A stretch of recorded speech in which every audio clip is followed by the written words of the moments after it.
Class exercise 4.5 से पहले हमें पोलिनोमियल फंक्शन का पता होना चाहिए। पोलिनोमियल क्या होती है? A polynomial is an expression of the form, equation नहीं कह देना, एक्सप्रेशन है ये आपके पास a n x raise to the power n plus a N minus one x raise to the power n minus one plus so on plus a one.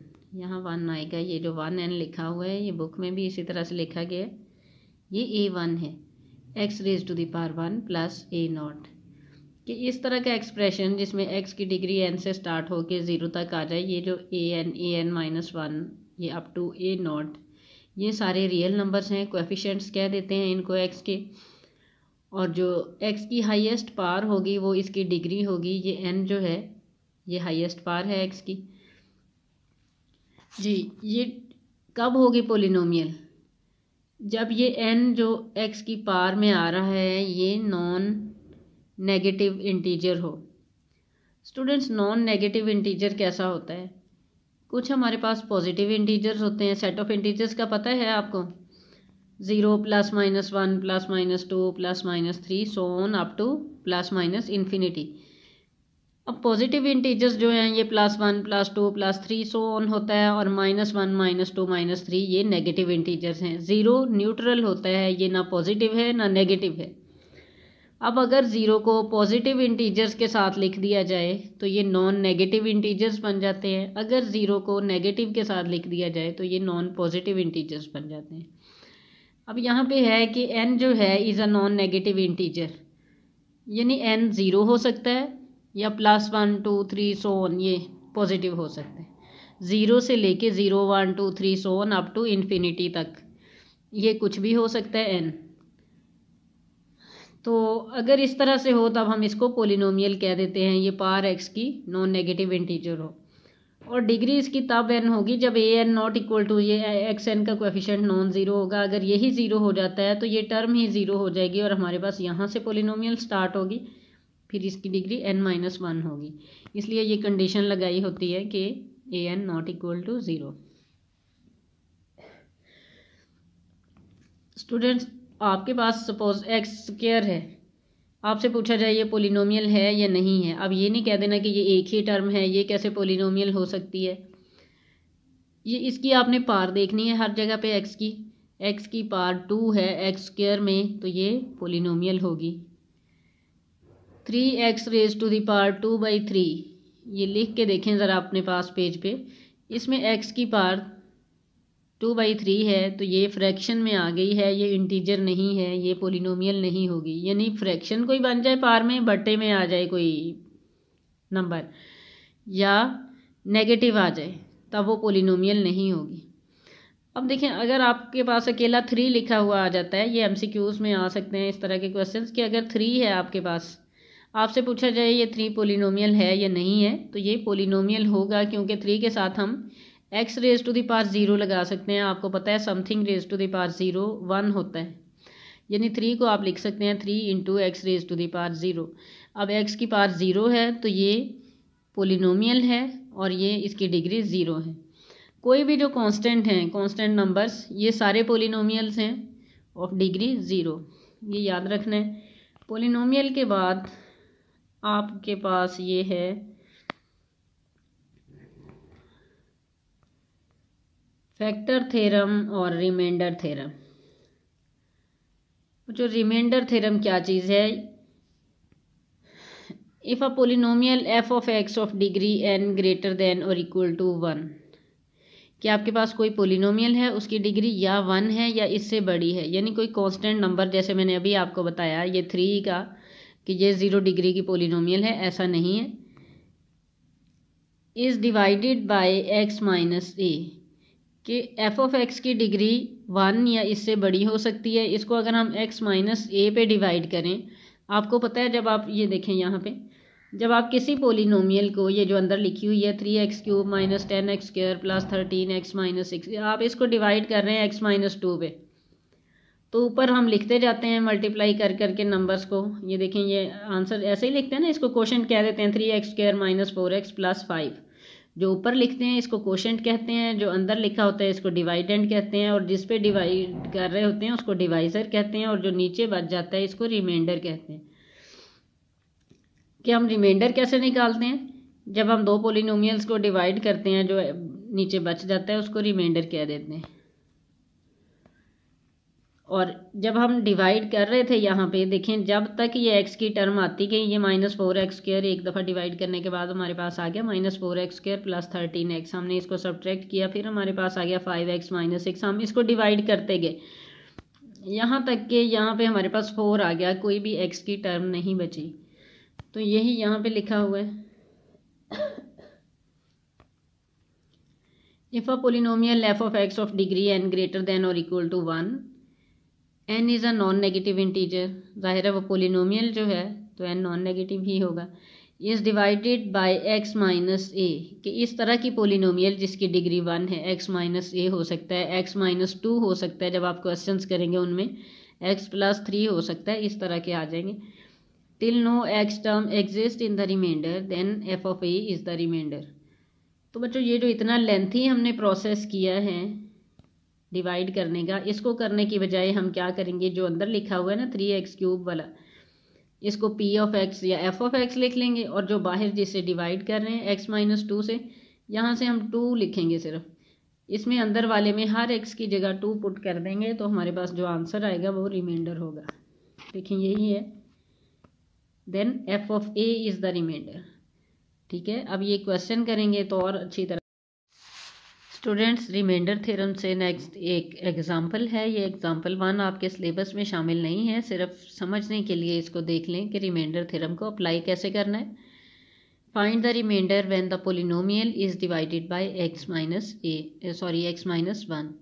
ये polynomial जो दी गई है x³ + 4x² - 2x + 5, इसको लिख लिया f of x के equal, और ये जो दिया गया है x - 1, यहाँ से x को 1 लेना है, यानी दरमियान में नेगेटिव। अगर यहाँ x + 1 होता तब हम -1 लिखते, लेकिन यहाँ पर x - 1 है। इसका इजी तरीका ये है, आप रफ में इसको x, ये जो भी ये टर्म यहाँ पे दी गई होगी इसको 0 रख के देख लें, x की जो वैल्यू आती है वही पुट करनी है। यहाँ पे x 1 आएगा, तो आपने ये f of x लिखा। रिमाइंडर के लिए क्या करेंगे, x की जगह 1 डाल देंगे, ये f of 1 आ जाएगा आपके पास 8। सिर्फ जहाँ जहाँ x आ रहा है वहाँ 1 लिख के इसको सॉल्व कर लिए। तो एग्जाम्पल में एक्सरसाइज 4.5 का फर्स्ट क्वेश्चन है, आपने इस तरह से सॉल्व करना है। उसमें पोलिनोमियल ये बुक से ज़रा देख लेना है, ये यहाँ पर भी दिया गया होगा जी। ये है हमारे पास फर्स्ट क्वेश्चन, x² + 3x + 7, इसको f of x रखेंगे, और x + 1 पे जब हम डिवाइड करेंगे x को रखेंगे -1। इसमें -1 जब लगाएंगे x को, तो जो भी आंसर आएगा वो रिमाइंडर होगा। बच्चों बहुत इजीली, बजाय इसके कि हम x² + 3x + 7 को अंदर रख के और x + 1 को बाहर रख के डिवाइड करते फिर देखते क्या रिमाइंडर आता है, ये इतना इजी हो गया है इस तरह से रिमाइंडर फाइंड आउट करना जी। इसके बाद है एग्जाम्पल 2, ये आपके सिलेबस में है, उधर से क्वेश्चन नंबर 1 और इधर से ये एग्जाम्पल 2।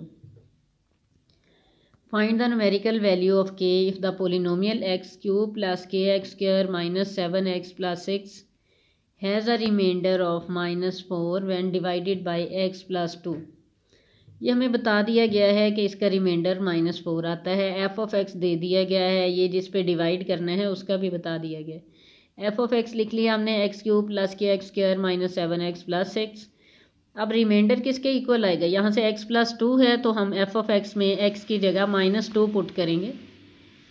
ये जैसे मैंने पहले आपको बताया था कि अगर x + a आ रहा हो तब -a रखते हैं, अगर x - a आए तब आपने a रखना है x को। तो ये यहाँ पे ये जो f of x है इसमें x को -2 रख देंगे, ये हमारे पास रिमाइंडर आ जाएगा। Remainder equal to f of -2, इसको सॉल्व किया, ये हमारे पास आ गया 4k + 12, ये रिमाइंडर आया है। लेकिन गिवन रिमाइंडर क्या है, -4। Given that remainder equal to -4, ये भी दिया गया है। अब दो रिमाइंडर तो नहीं ना आ सकते, एक हमने इधर से निकाला है ये रिमाइंडर थ्योरम से, एक हमें दिया गया है, दोनों को बराबर रख देंगे, यहाँ से के की वैल्यू आ जाएगी। स्टूडेंट्स इसी तरह से क्वेश्चन नंबर 10 और 11 आपने करने हैं एक्सरसाइज में जो हैं, ये देख लें। ये क्वेश्चन नंबर 10 है। When x raised to the power 4 plus 2x cube plus kx square plus 3 is divided by x minus 2, the remainder is 1। उसी तरह से f of x लिखेंगे और उसको उसमें x की जगह 2 डाल देंगे, जो आंसर आएगा उसको 1 की वो रिमाइंडर होगा, और जो गिवन रिमाइंडर है ये 1 है, दोनों को इक्वल रख लेंगे और k की वैल्यू निकाल लेंगे। क्वेश्चन नंबर 11 है when the polynomial x cube plus 2x square plus kx plus 4 is divided by x minus 2, the remainder is 14। Same यहाँ पे करेंगे, जो पहली पोलिनोमियल है ये f ऑफ x रखेंगे, इसमें x को 2 डाल देंगे, जो आंसर आएगा वो रिमाइंडर होगा, और गिवन रिमाइंडर हमारे पास 14 है, दोनों को इक्वल रख देंगे और k की वैल्यू निकाल लेंगे। नेक्स्ट हम देखते हैं फैक्टर थ्योरम। जी फैक्टर थ्योरम क्या है बच्चों, इसमें आपके करने का इतना काम नहीं है, थोड़ा सा समझने वाला ही है। सिंथेटिक डिवीजन कल करेंगे इंशाल्लाह, आज रिमाइंडर थ्योरम और फैक्टर थ्योरम बस ये देख लें। फैक्टर थ्योरम है हमारे पास, the polynomial x minus a is a factor of the polynomial f of x if and only if f of a is 0। बस समझने की बात यह है कि रिमाइंडर थ्योरम में हम f ऑफ x में x को a पुट करते हैं, वो f ऑफ a को हम रिमाइंडर कह देते हैं।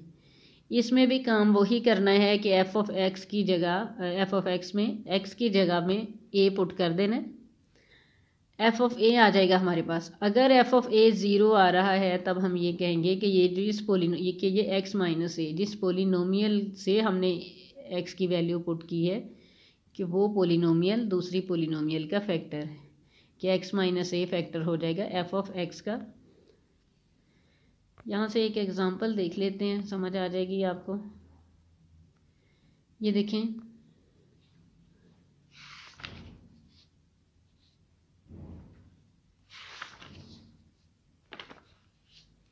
जी ये आपके सिलेबस में नहीं है एग्जांपल, सिर्फ समझने के लिए इसको देखें। Show that x minus 2 is a factor of x raise to the power 4 minus 13 X square plus 36। आपने ये शो करना है कि x माइनस 2 इसका फैक्टर है। सेम वही स्टेप्स करने हैं जो पहले क्वेश्चन में किए हैं। इसको f ऑफ x रख लेना है, x raise to the power 4 वाली पोलिनोमियल को, और दूसरी से x माइनस 2 है तो x की जगह इसमें 2 पुट कर देंगे।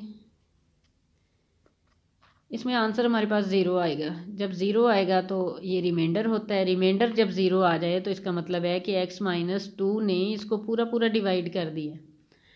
अब जब कोई पोलिनोमियल दूसरे को पूरा पूरा डिवाइड कर दे वो उसका फैक्टर होता है। जैसे सपोज 12 है, आप 12 को 3 पे डिवाइड करें तो क्या आता है, आंसर 0 आ जाता है, रिमाइंडर 0 आता है।